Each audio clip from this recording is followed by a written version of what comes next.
Good afternoon. Fade to Black breaking news for this Monday, August 26th, 2024. This is all of the news that you need. I'm Jimmy Church, kicking off a brand new week here on Fade to Black. Tonight, Mark A. Carpenter is with us. The Nephilim exist. We'll be talking about that. Tomorrow night, MJ Benias is back with us. We're going to be talking about, well, a lot of things, but the UFO subculture. That is going to be tomorrow night with MJ Benias. Wednesday night, the amazing Walter Cruttenden is back with us. And we are going to be talking about not binary sons. Well, we'll jump into that. But we're going to be talking about science and spirituality. That is going to be Wednesday night. Thursday night, Brandon Masulo is with us. We're going to be talking about ghostly encounters and what he thinks is actually going on. And that is Thursday night with Brandon Masulo. Okay. A couple of things. It was brought to my attention by Drew the Geek that our show numbers are out of order. So tonight is actually show number 2037. And as it turns out, we had to go back and check the archives, and show number 2009 was skipped, and we started I don't know what happened. I don't know why that show was never posted. So from 2009 and 2010 all the way through to now, everything is out of order, and it's all got to get fixed. And yeah, that's a lot of work. That's all of the archives. That's YouTube. Everything's got to get renumbered. But that's why you're seeing show number 2037 tonight instead of 2036. And that is that. Okay. Now, I just said, hope everybody had a great, amazing weekend. I did, but I want to share this funny story with you that happened to me over the weekend. I'll make it very brief. I took my Harley in for 5,000 mile service and decided to change the tires from stock Dunlop to the Dunlop American Elite touring tire, which is a very nice tire. So anyway, I was very excited about that. But the difference is it's in the tread pattern and the rubber compounds and everything else, and more sporty feel and drive. I was very excited about it. So Saturday, Harley calls me up and says, your bike is done. Come on in, pick it up. So call Uber. Uber picks me up. I go to Harley. And they were washing the bike. They bring the bike out when it's done. And I walked out in my excitement and looked at the tires and didn't notice. Well, anyway, what I was more concerned about was because they washed the bike, my USB plug on the bike was wet and wasn't plugging into the phone. And I was getting this alarm, wet USB, which I've never seen before. I didn't know that existed. So we blew that out and did this and did that. And I just thought, I'm just going to go on a nice long ride and enjoy these new tires. So I take off. And as and I pulled up to the stoplight, I make my left-hand turn and riding up, and I thought to myself, wait a minute, those are the wrong tires. And it just all now I remembered the tread pattern and I didn't know. So anyway, I decided just to take the bike home. I'll deal with it in a bit. And then Harley calls. I see it on my phone. I can't pick up the phone while I'm riding. I get home. I call Harley and Jimmy, I said, you installed the wrong tires, didn't you? Yes. And they expected me to be mad. And I get that. Anybody would be. It's a long thing. It's expensive, but it's a long day. And now they were closed the next day and on Monday, which is today. So I couldn't return the bike for the new tires until tomorrow morning, which means now I want to keep the tires brand new. The Harley dealer's just a couple miles up the street. So I couldn't ride my bike for the last 2 days. I could just look at it. But that's how you deal with things. People make mistakes. Things happen. Yeah. All right. This sounds extreme. But no, don't get upset. Don't get upset. It's not worth it. Life is too short. So I thought I'd just share that with you. I just went into full Zen mode. It was so funny. Harley was like, dude, okay, well, the ball's in your court. You can do it. Man, it's okay. I'll see you on Tuesday morning. But I got to tell you, I hit withdrawals. Okay, so that was my weekend. How was yours? All right. We've got 3 events coming up, and starting next week, I will be in Alaska. Contact at Sea Cruise. It is sold out. It's October 6th through the 13th. Oh, I'm sorry, September 6th through the 13th. No shows that week. Coming up right after that, Egypt, and that is October 3rd through the 14th. And again, the links are below. If you want to go on any other cruises or go to Egypt next year or sign up on for the waiting list and stuff, you can do that. And the links are below. Peru and Bolivia is coming up after that, November 15th through the 27th. Yeah, busy year, but I'm out there seeing the world so I can get some questions answered for all of you. Peru and Bolivia is also sold out. You can get on the waiting list and you can sign up for other tours with Brian Forrester. Same thing with Forbidden Knowledge, and the same thing with Contact at Sea. You can go and look at all the other cruises that they do around the world. Okay.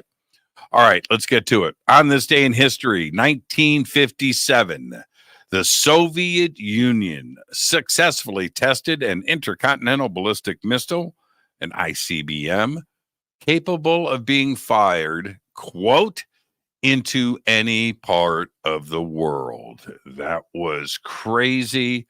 And the fear just went up to another level on this planet. Here's your fader fact. The United States government gave Indiana University $1 million to study, get ready, to study memes. And that is your fader fact. Breaking news happened over the weekend. NASA will use SpaceX to bring home the 2 astronauts who have been stuck on the International Space Station since early June after their Boeing spacecraft ran into several problems mid-flight. NASA announced everything over the weekend. Actually, they did it on Saturday. NASA said it will free up 2 seats on an upcoming SpaceX launch known as Crew 9. The Crew 9 flight is currently scheduled to lift off on September 24th from NASA's Kennedy Space Center in Florida. I will keep you posted. Also, breaking news over the weekend, billionaire Telegram CEO Pavel Durov was arrested in France on Saturday after arriving on his private jet.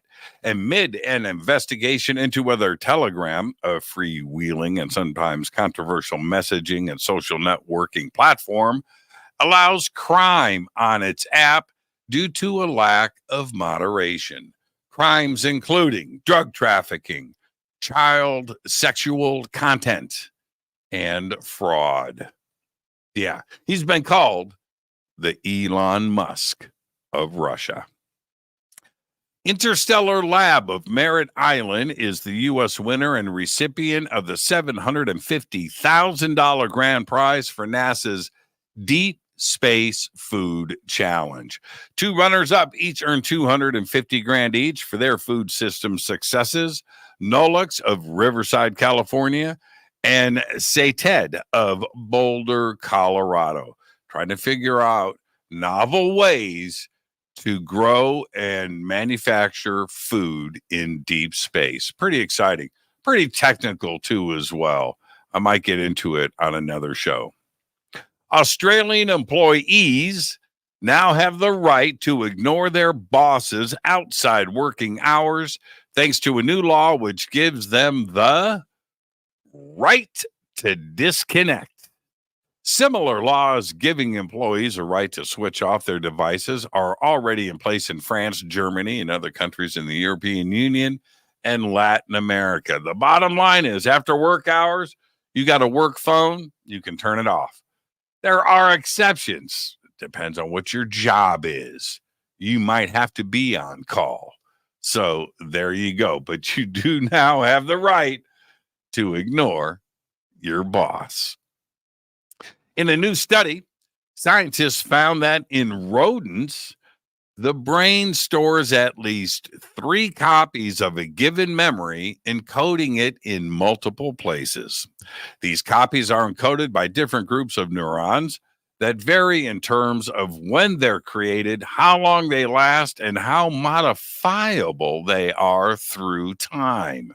Published August 16th in the journal Science, the scientists showed that as mice encode new memories, they first create so-called early born neurons. These neurons are responsible for storing long-term copies of the memory that is initially weak but becomes stronger over time.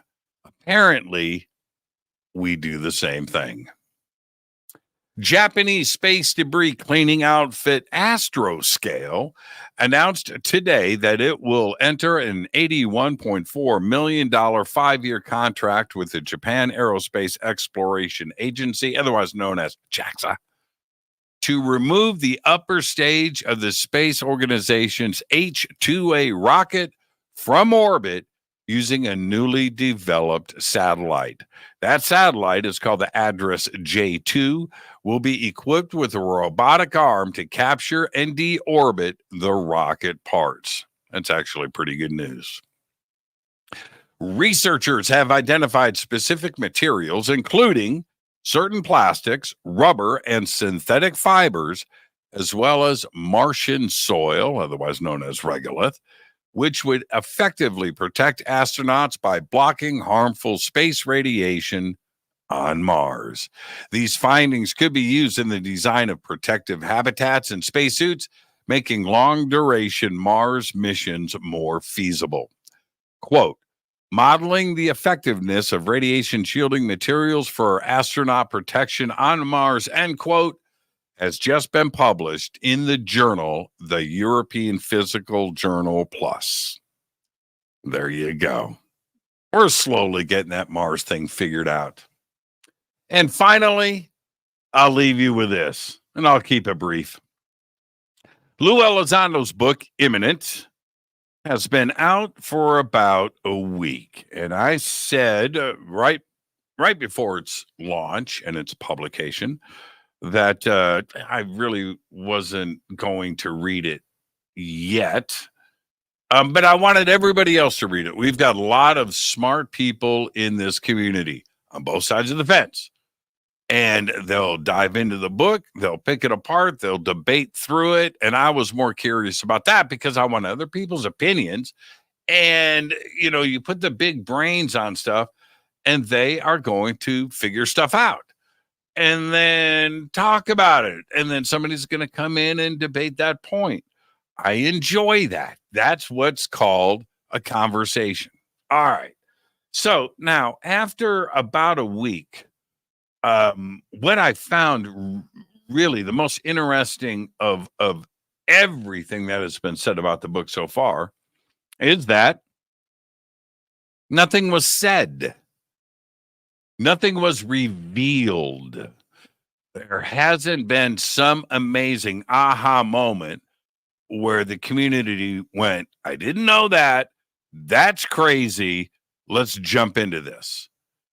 That didn't happen. Yeah, it's an autobiography. We expected that. I think we all did. Who he is and personal insights about himself. And I think we all of us find that intriguing. Okay, so there's that. But no names, places, facts, or anything. And all of the cases that were there pretty much from what I haven't read it are just stuff that we already know about. And I think the overall arching reviews pretty much say the same thing. Look, if you don't know anything about UFOs or the subject or UAPs or anything else, get the book, read it. It's an overview, an access of what's going on. Okay. All right. I get that. But anything crazy, groundbreaking, any big revelation? No. And out of everybody in this community, again, on both sides of the fence, if it was there, it would be talked about. I find that so compelling. Very interesting. And I'll leave that right there. This is Fade to Black breaking news. All the news that you need for Monday, August 26th, 2024. Fade to Black breaking news is produced by Renee Neumann. I'm Jimmy Church. Tonight on the show, Mark Carpenter is with us. We're going to be talking about the Nephilim tonight on Fade to Black. So until tonight, all I've got is go Beckley Tappy.